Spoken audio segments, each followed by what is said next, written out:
What's up, guys? It's me, Alan. I'm back with another video. I have another NASCAR diecast review to do. I got this diecast yesterday while I was at work, but I waited to do the review until today. But anyway, I had mentioned in my previous diecast reviews that this was the one other diecast from Wave 8 that I wanted, and I finally have it. Austin Cindric's 2021 Verizon Ford for Team Penske. Of course, this was the car that he ran at Daytona, or the paint scheme he ran at Daytona, I should say. So let's go ahead, let's get this out of the box and get on the review. But yeah, this was the last of the Wave 8 cars that I wanted. I ended up canceling my Gold Series pre-order for of this so that I could get it in Authentics, so because it's a little bit cheaper to do so. And I would have been extremely bummed out if I wasn't able to get it, but luckily I did. And there's the hood that comes with it.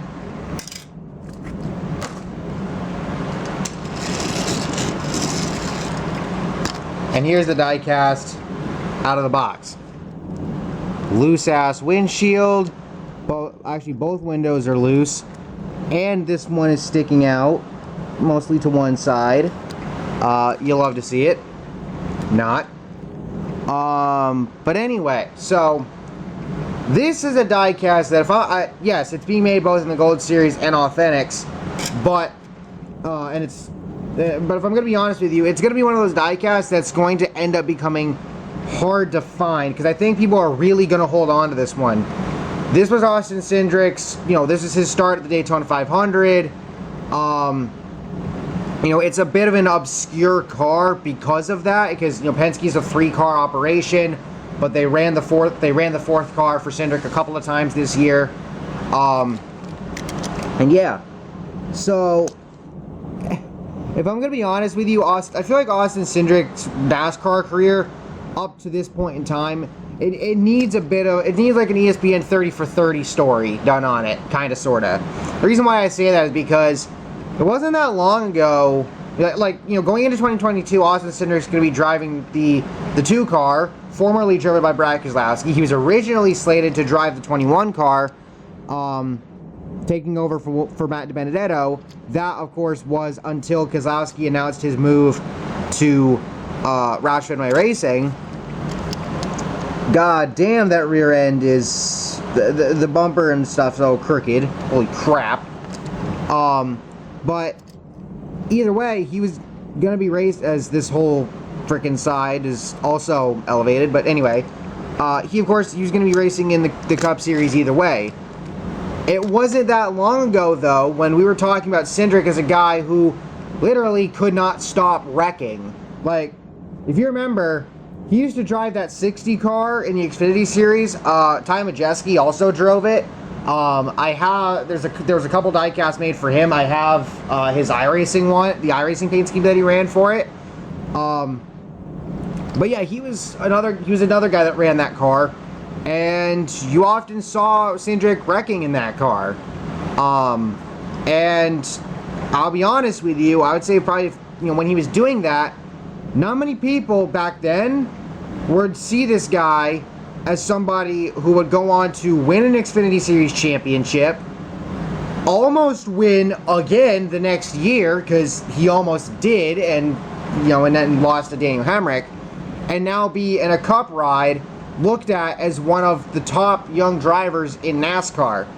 Yes, people will bring up the argument of daddy's money because of his father, Tim Cindric, who I believe worked within the Penske camp. But the thing is, Cindric has talent. It took him a while. You could make the daddy's money argument back in the day, back when he was wrecking a lot, but you cannot make that argument anymore, for the most part. And the reason being, of course, is because he's honed his racing craft, he's honed his skills, he's won a bunch of races the last couple of years.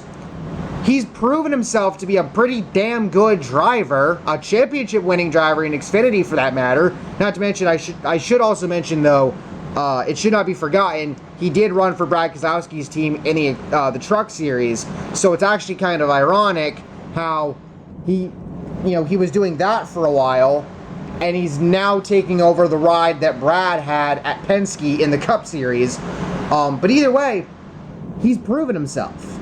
And it took time, but he did it. And I feel like Cindric is this story where you shouldn't necessarily give up on a guy.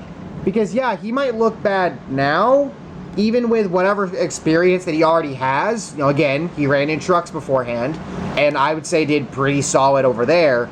But yes, he didn't look that great at first, in the Xfinity Series. But over time, he got better. He learned. He honed his skills, and he became a champion out of it. I mean, who knows? Maybe Riley Herbst will do the same thing. I doubt it, but it could happen. I mean, I told him at New Hampshire when I met him, everybody gangsta until you win one. You never know. Another guy you could look at is Noah Gragson. He won a couple times in trucks. He won a few times in Xfinity. Obviously, this year he had 3 of them. Including the one at Martinsville, which put him in the Final Four,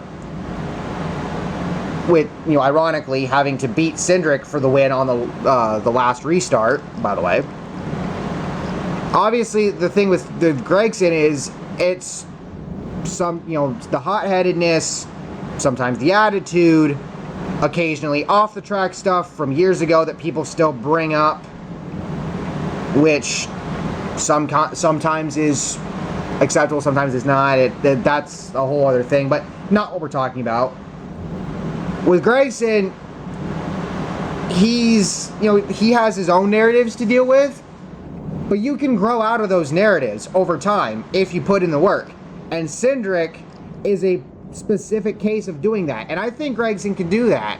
I think there's probably a few other drivers who are in a similar boat here, where they have this narrative around them, given to them by the fans, given to them by their tendencies, given to them by just their career thus far, that if given some more time and whatever, they could grow out of that. The most extreme case being Riley Herbst. Anything's possible. But anyway, aside from that, at the end of the day, Austin Cindric is an Xfinity Series champion. He's going to be running in Cup this year, and I cannot wait to see what he does. Obviously, in terms of this diecast, it came out really well. And of course, if you're a Cindric fan and you remember the Daytona 500, of course, he was part of that big wreck at the end. The big fireball that, again, ironically, came for Brad Keselowski's car in that wreck. But anyway, yeah. So, with all that being said, how do you think Cindric's going to do in the Cup Series this year? Do you think he's going to win? Do you think he's going to make the playoffs?